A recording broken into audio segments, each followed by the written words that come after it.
My name is Madge Tingle. Welcome to another episode of Madge's Meals. So, as you know, I said I would be posting recipe videos because we need to teach the younger generation how to cook. Nowadays it's all about these Uber Eats things and these contact-free deliveries. Like, seriously, why do that when you can just cook the things yourself? So, on the menu today for Madge's Meals is mac and cheese. So this is a really classic recipe, but did you really think that this mac and cheese is going to be macaroni pasta with cheese sauce? No, we are making a healthier and more nutritious version. And it's not like those Kraft's mac and cheese that the younger people like to eat and you just heat it up in the microwave. You know, like, that can be fun to do, but that's just simple, pure laziness. So, here's a mac and cheese recipe that you can make at home that you young people need to try. So, I'm going to show you how to make mac and cheese, but it's got a few other things to give it some nutritional value, because lots of recipes need nutritional value.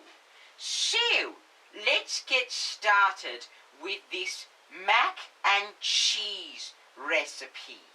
So, what you are going to need are 10 cloves of garlic.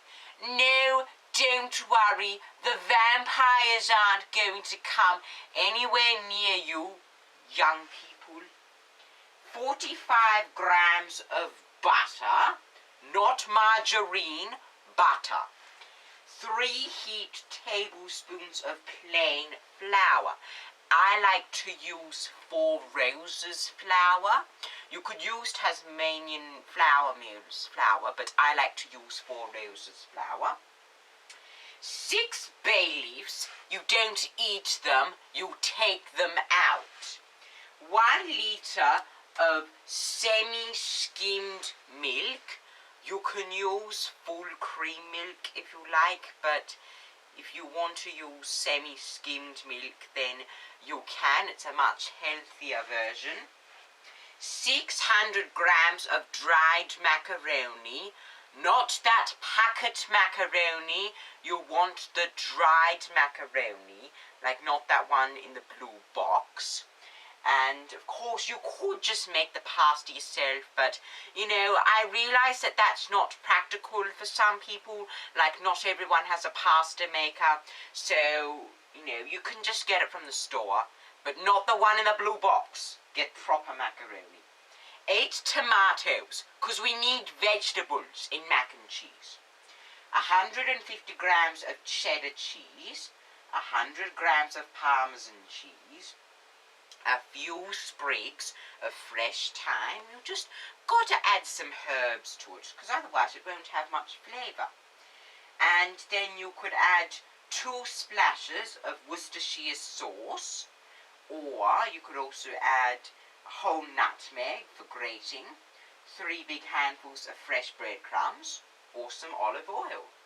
So, let's get started with this mac and cheese recipe that is actually nutritious. So, what you're going to do is you're going to peel and finely slice the garlic. Now, let me make this very clear for you. You are not using garlic powder or pre-made crushed up garlic. You are doing this yourself. Don't be lazy. Then, you get a large pan of salted water on the boil. You then melt the butter in a large overproof saucepan over a low heat. Then you add the flour and then you turn the heat up to medium.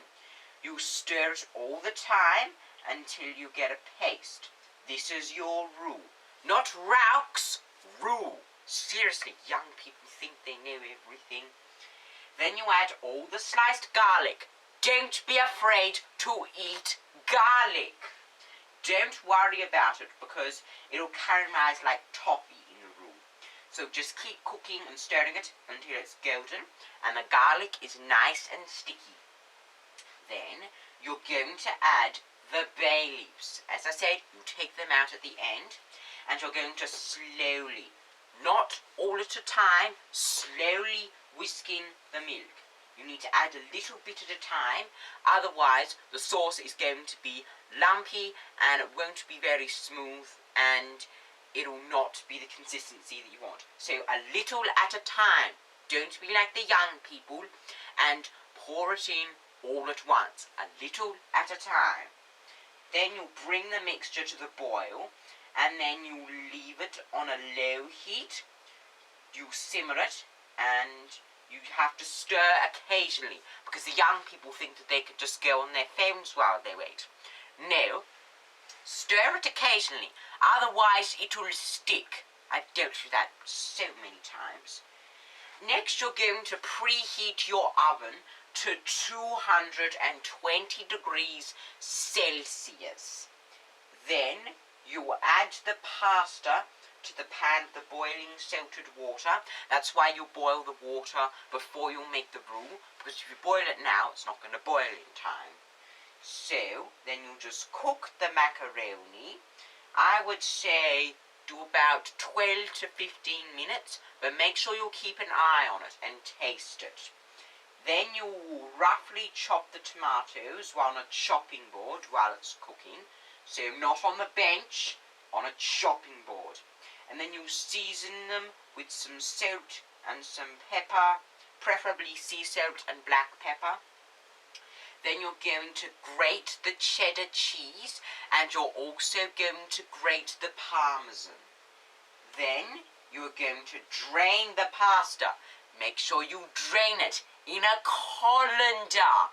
Not just think that you can do it yourself, because then the pasta will fall in the sink, or you're going to have a really watery cheese sauce. Then you have to make sure that you give it a good stir once you've added it to the sauce. You take it off the heat. I repeat, take it off the heat. You don't want a house fire. Then you're going to stir in the cheddar and parmesan, the chopped tomatoes, and about half of the thyme leaves. And you can also add in some Worcestershire sauce and so grating or two of the nutmeg. Now, taste. Nigella Lawson once said, taste, taste, taste. Because if you just cook it without tasting, then you might be a bit disappointed. So taste it until it hits the spot, as they say, and make sure that it's the flavour that you like. You want it to be slightly too wet because it's going to thicken up again in the oven, so make sure it's not too thick, so don't use flour to thicken it up, otherwise it'll just get lumpy and get too thick. And add water if it is going to thicken up way too much.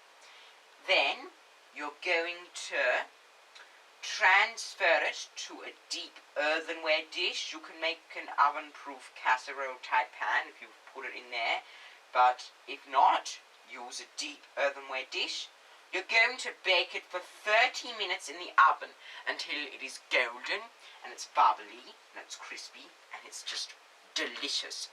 Make sure it's cooked properly though.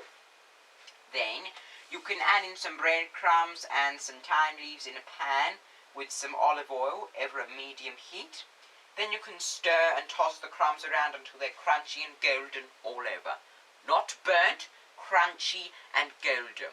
You've got the oil so that it doesn't stick.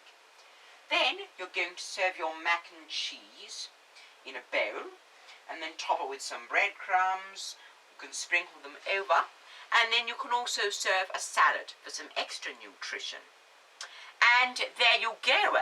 That is how you make mac and cheese with a bit of a twist and some more flavours with some more nutritional value. So I hope you enjoyed this episode of Madge's Meals. Do let me know in those little comment section, like, what meals you'd like me to make, and make sure that they're healthy as well. Like, you need to have healthy meals so that you're not stuffing your face all day. But yes, it's a healthy mac and cheese, and it's actually nutritious. And now you don't have to buy those mac and cheese in the box, that blue box, anymore. So, thank you for watching this video. If you like this video, you press the thumbs up button, and if you don't like the video, you press the thumbs down button. And I will see you next time. Goodbye.